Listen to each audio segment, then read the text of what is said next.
ورتل القرآن ترتيلا. الحمد للہ وحدہ والصلاة والسلام علی من لا نبی بعد وبعد.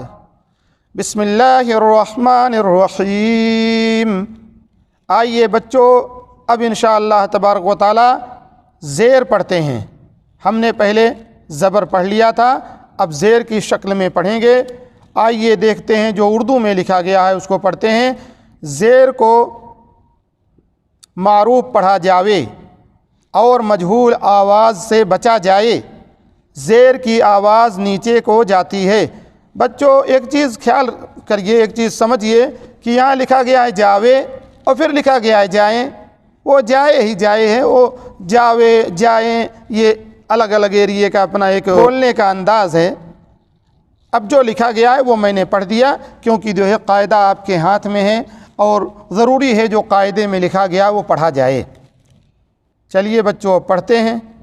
حمزہ زیر ای، با زیر بی، تا زیر تی، ثا زیر ثی، جیم زیر جی، حا زیر حی، خا زیر خی، دال زیر دی، ذال زیر ذی، را زیر ری، زا زیر زی، سین زیر سی، شین زیر شی، صاد زیر سی، ضا زیر دی، طا زیر تی، ظا زیر غی، عین زیر عی، غین زیر غی، فا زیر فی، قاف زیر قی، کاف زیر کی، لام زیر لی، میم زیر می، نون زیر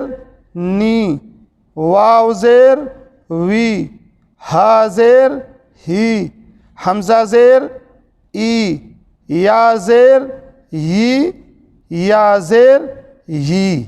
آئیے بچوں اب یہ دیکھتے ہیں کہ جب ہم نے زیر کو پڑھا تھا تو اس میں لکھا گیا ہے زیر کو معروف پڑھا جائے اور مجہول آواز سے بچا جائے.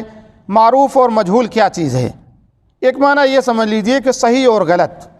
مجہول جیسے ہم پڑھتے تھے، ہم نے پڑھا حمزہ زیر ای، با زیر بی، تا زیر تی، ثا زیر ثی، یہ ہے صحیح پڑھ رہے ہیں. غلط کیا ہے؟ مجہول کیا ہے؟ حمزہ زیر اے، با زیر بے، تا زیر تے، ثا زیر ثے، جیم زیر جے، آخر تک.